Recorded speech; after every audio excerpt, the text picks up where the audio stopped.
Thank you for joining us. This is Eric Lee with Equity Real Estate and Elite Agent Training, and I have a special guest star today, Rachel Bitton.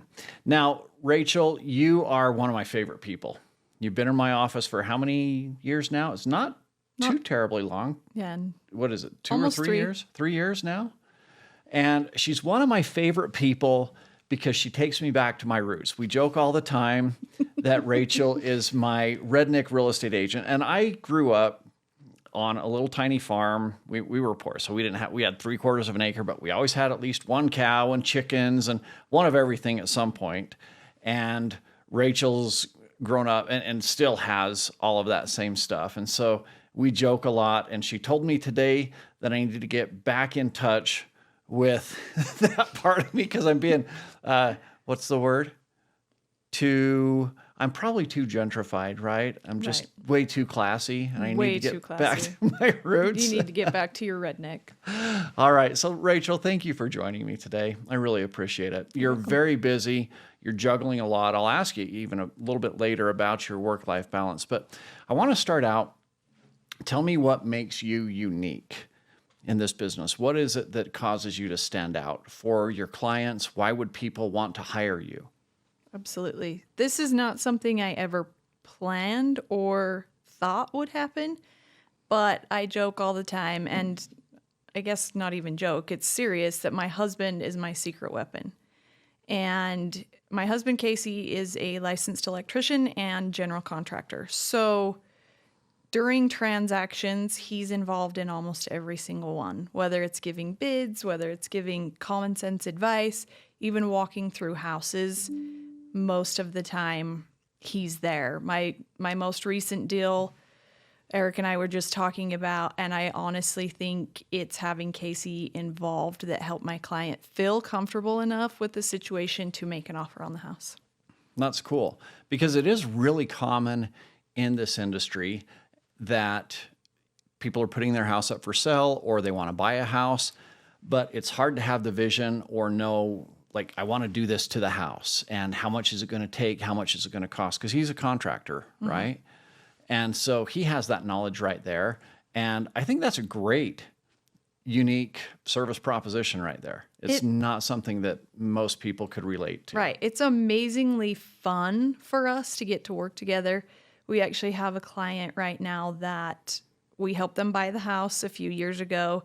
It's further than Casey normally travels to work, but we're going to start a 5-stage remodel on this big Salt Lake house. Cool. And we're traveling because they're comfortable with us.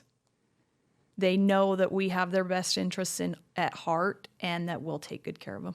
That's awesome. And you always do a great job with that. And I love Casey, by the way. He is the coolest guy. I really like Casey. We have a good time. Yeah, that's awesome. A lot of people do struggle working with their spouses. It's not an easy thing to pull off. A lot of people really just choose to let's keep things separate, business and personal. Right. But you guys do a great job with it. And I do want to just point out for everybody that when Casey's involved, he's not doing the real estate stuff. No. You're the real estate expert. No. He's coming along because people have issues with their houses all the time, and he can answer those types of questions, which technically as a real estate agent, you probably shouldn't be doing it. I mean, we're trained all the time, stay in your lane. Stay in your lane. I'm a big one on that. Yeah, and in this case, we do have a lot of agents that have multiple licenses. They're a mortgage lender. They have different things that they can do, but we are trained. You wear one hat on a transaction. That's it. Don't be the jack of all trades because you're going to get yourself in trouble here. And I've seen agents get in trouble for that. And I know you know the rules. I just want to make sure that anybody watching this understands that as well, that you and your husband both have different lanes that you operate in, and they just happen to be very complementary to each other. Sometimes we can hold hands and walk side by side, but I do contracts and negotiations. That's my job. If an electrical bid can help that negotiation, great. Great.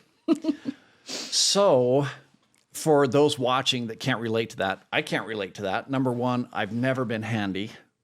Okay. If you can't be And number two, handy, you can be what? handsome. There you go. That's the old red-green show.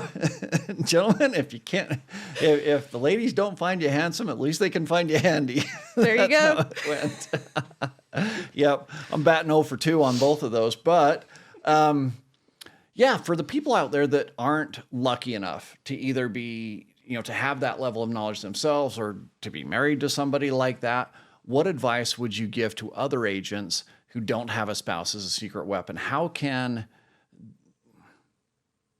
they find what makes them unique? So everyone is unique. And I go back to this all the time. I'm not everyone's cup of tea. I realize that. Everyone knows a real estate agent. So if you find your strengths, whether that's just really loving people, service, contract negotiations, there are clients out there for you. There are plenty of clients for everyone. I don't get every client that I hope to because they might choose someone else, and that's okay. There are plenty of people out there that need a good real estate agent. Okay, and you have something else that makes you unique. And this is something else that I'm jealous of as well. It's your cooking and real estate show. Now, Rachel is an amazing cook. She invited all of our agents out there. Was it Christmas time? Mm-hmm. Yeah, and she did this big Christmas spread, and it was amazing. It was really fun, and it was cool to see your house too. All the work that you and Casey have done out there on that. So now you do a little podcast, right? It's a live cooking show. Live cooking show. So, cooking and real estate. So it started. Tell me about that. It started as kind of a nudge from my mentor program. I went through the Equity Mentor program, which I love and adore, and I recommend. So it was a nudge from my mentor. She said, you need to do a live video. And I thought, I talk with my hands. I can't just sit on camera and talk to people about real estate. That's boring. And so I decided to make my favorite pie, which is a very easy pie. No one's ever had it. I bring it in the office on occasion. Pear pie. Pear pie. I've converted all the people. And so I decided to make pear pie live and throw in a real estate tip. And it was not ever my intent. I didn't seek this out as a master marketing plan to continue this. And I just hit the 2-year anniversary of cooking in real estate. How has that developed? How has it helped people see you or notice you? So I do it weekly. I've only missed a few weeks here and there, and it's live, and it's a bit of a hot mess. There was a time I thought I was going to blow my kitchen up because I hadn't turned off one of the burners, and it was clicking in the background. Sometimes my kids jump in. Sometimes Casey will jump in and steal food or joke around. And I really think it's brought people into my home, and they can see how my family interacts with each other. And it's also how I love people. I love to cook and I love to feed people. I make a glorious mess and use every pan and dish and whatnot in my house. But I'm sure some people watch so they can laugh at me, and that's okay. Some watch for real estate tips and some watch for the recipes. But over the past 2 years, I've had people reach out because they feel comfortable and say, can we have a conversation about real estate? And I think a lot of it is cooking in real estate. I think when I watch it, even though I can't relate to cooking, so I'm a terrible cook myself, it makes you very relatable. It makes you approachable. It helps people feel comfortable with you, and I like that. And I like how that ties in with what you said earlier about how everybody has something about them that's unique. We don't all have to be the same. And yes, personalities will jive better with one person than with somebody else, but sometimes you really click with somebody that you don't have a ton in common with because they're fun. You're almost relating more to their struggle or their journey, even though you're on 2 different paths. Your journeys are kind of similar. You've had these struggles, and you see this realness with somebody that makes you feel like I could be comfortable with this person. I don't have a little farm. I don't have a husband that's an electrician. I'm not a great cook, but I'm on my own growth journey, and here's somebody that's being real and putting herself out there, and I can relate to that. And I think it's a great thing because really, I think in real estate, yes, you have to have the expertise with the contracts. You have to have the training. You have to have the knowledge to solve people's problems. And you have all of that in spades. You've taken training very seriously for yourself. But beyond that, one of the real values that a real estate agent brings is the stuff that's not quite as quantifiable. That you can listen to somebody and they can express their frustrations, their fears, and then you can use all of those skills to solve those problems. But if you're not relatable, if you don't come across as caring and compassionate, if they don't open up to you, then none of that training skills and all that doesn't do anything because they're not sharing these personal needs with you. And it just ends up being very bland. Whereas if you become very relatable like that, then it all opens up and they have a great experience and you have a great experience with them. I totally agree. I use that a lot when showing homes and working with clients because sometimes our clients get what I like to call shiny object syndrome. Yeah.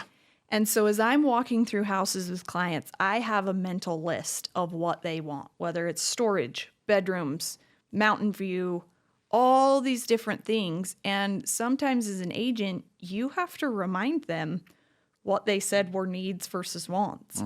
I actually had a client once that we found this house on the hill in Salt Lake. It was beautiful, backyard, back to the mountain, and it was in the crazy of 2021, and we missed out on it. It went under contract really quickly, and my client was really sad about it, and I kept having to remind her that wouldn't have worked for her family. She had a 3-year-old and planned on having more kids.